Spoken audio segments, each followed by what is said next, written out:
All right there, people. So prep update time, 11 weeks out, and today is back day. So I just want to give you a breakdown of where we're at. So the last 2 weeks, we've had one hell of a fucking meltdown. So I've really struggled with the scale weight not moving. Body composition has still been improving each and every week, but scale weight has not been moving. Now, something that I tell my clients all the time is the scale weight is not the be all and end all. Now that is easier said than done when you've got 12 weeks before you step it on stage. Every little thing can affect mindset, and ultimately what I had to do is just kind of relinquish that control. The control, I mean, I was controlling everything that I could. So food has been on point, training on point, cardio on point, sleep has been pretty fucking decent, and so that's literally everything that I could do. The one variable that was outside of my control was scale weight, because so many different things affect that. So 2 weeks, we've had some ups and downs, we've had some mental wobbles, and lo and behold, after my check-in day, we lost a kilo. So now in the last 3 days, 1.3 kilos have come off. There's been a noticeable change in body composition, a lot of water weight gone.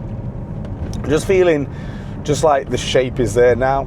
No, so we're not stage ready by any stretch of the imagination, but we're definitely, I'd say we are a very good beach body ready.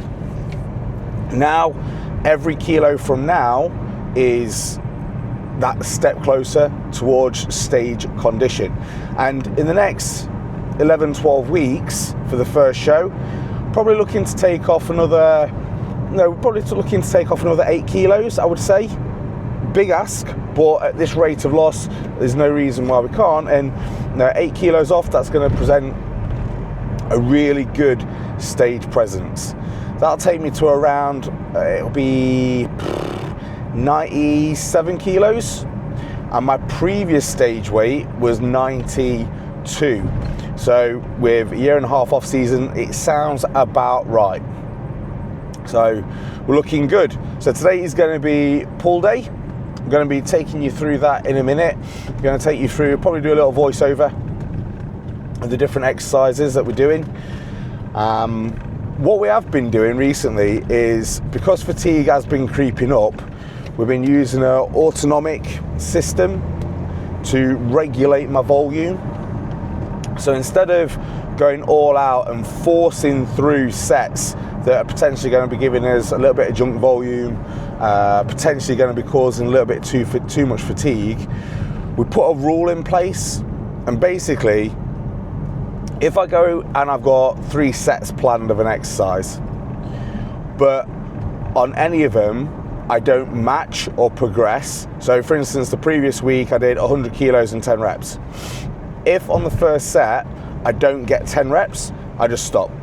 I don't do the next sets, because it just means that I'm just not recovered enough for that volume of work.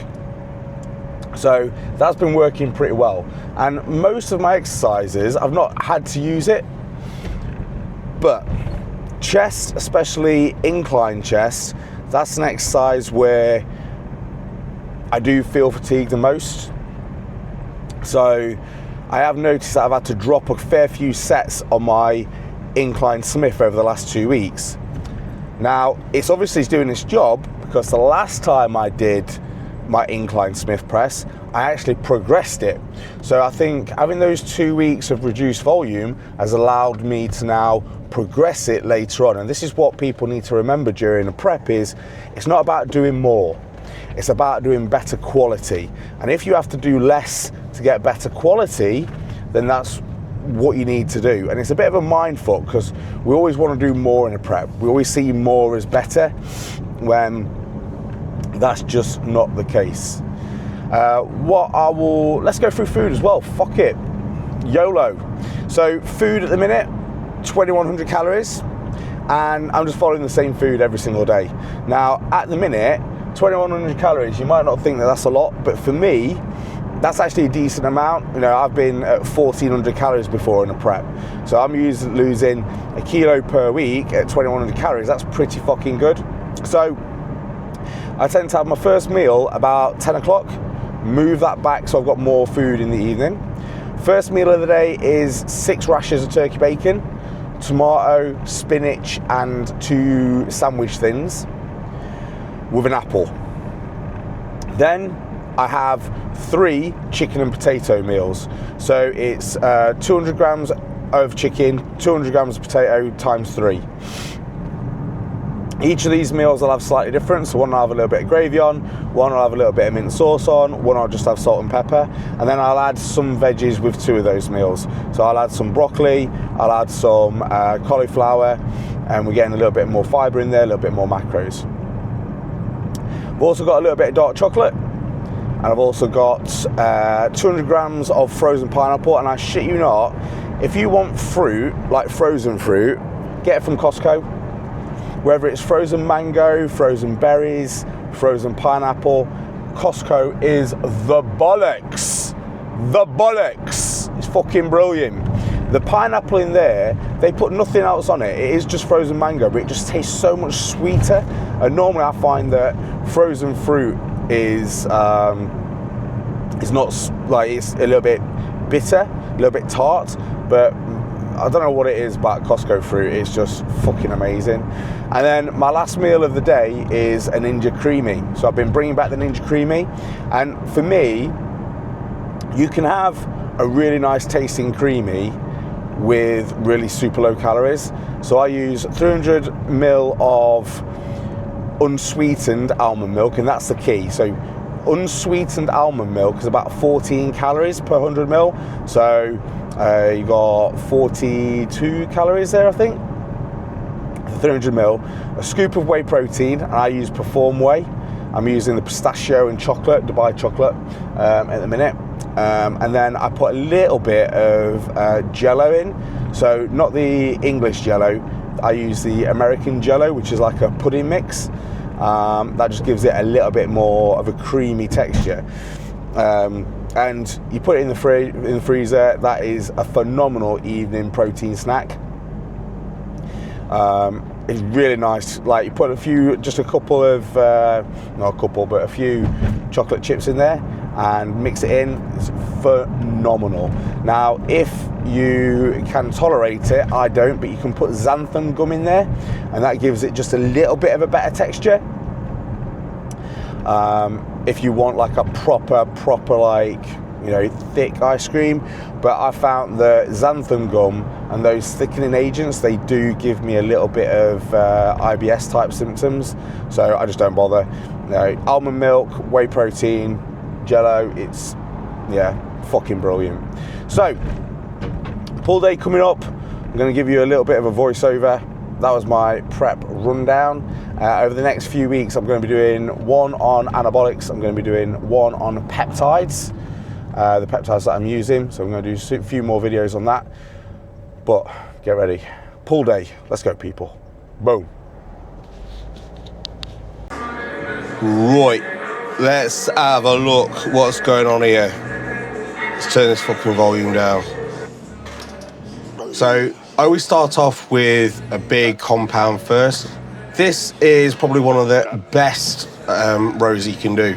It gets really heavy. This is 160, so 4 plates a side. It's taking me a long time to get there, and it's really fucking heavy. This is, you can change the seat, so you can have it as more upper back or lower back. I like to have it somewhere in the middle, so I really like to target the mid back on this one. And if you do it right, it goes like a motherfucker. This is where I'm going to be targeting more the upper back. The Watson T-bar row is probably one of the heaviest T-bar rows you'll ever do in your life. It's fantastic. You can move the handles, and for me, if you have it in the right spot, you can really stretch that mid back. You can stretch through the thoracic spine. The contraction is incredible, and you can just really lock in. You'll see that my leg is actually, I've got one leg forward, one leg back, and it just allows me to hook into the machine. Oh, smashed it. The greatest single arm pull down, looking fucking jacked, by the way. Senor Jackson, how the fuck are you doing here? Yeah, Nautilus pull down, probably one of the greatest single arm pull downs you could ever do. Really focusing on that stretch. And it looks like I'm not getting a full contraction. I am. I fucking am, before you start. To failure, didn't have anything left. Now this is the one that I'm really focused on. This is the flexion row. So this is more of an erector exercise. And on the first few movements, I got a really good range, a really good pull. But then it looks like I'm not using my arms at all. It looks like I'm just like using my back. And whilst the aim of this is to use my back, I want to get a little bit more back in, like more movement in my back involved. So I've got to work on that. Looking juicy. Arms, I've been working on arms. Like arms were one of the focus for this off season because I have little T-Rex arms, and execution of these bicep movements has been crucial. For me, I love dumbbells. I think dumbbells compared to cables are great. I just love dumbbells. I think they give a really good strength curve. They allow your wrist to move where it wants to move and where it needs to move. And let's face it, the pump is fucking phenomenal. I've actually had a forearm injury recently.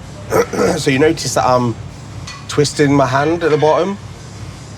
Normally I do a little bit more supinated grip, but for some reason my forearm, I just can't lift anything. Like when I supinate my grip, my forearm's just fucked.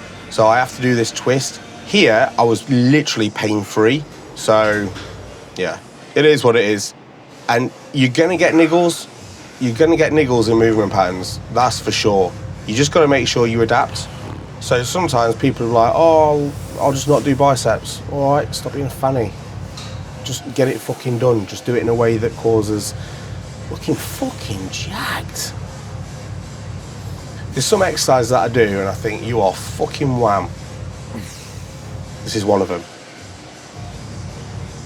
Vascularity coming through, and we've still got 11 weeks to go, motherfuckers. Now, this is one, I moved away from hammer curls for a while, just because I was getting a lot of bicep tendon issues, but this is another movement that I can do pain-free. Doing it in a stretch with light load, pump was crazy. It was, yeah. I really like this movement. I'm doing it at an incline, you get a little bit more stretch. You can really keep the elbows in a fixed position, like you don't get tempted to drive the elbows forward. I was really, really fucking happy with that. So that was my pull day. That was a prep update. I'm going to be making some decisions this week as to what direction I go with the prep. I'm going to do another video on that. So I'm going to make a video on how I'm going to make the decision, and then probably a video on the decision itself, because I am up in the air a little bit. But yeah, make sure you like, make sure you subscribe, drop me a comment. What do you want to know more of? I will be doing some more videos on peptides, PEDs, food, all the rest of it. I'll probably do a day in the fucking life. We know what it is. But hopefully you enjoyed. See you in a bit.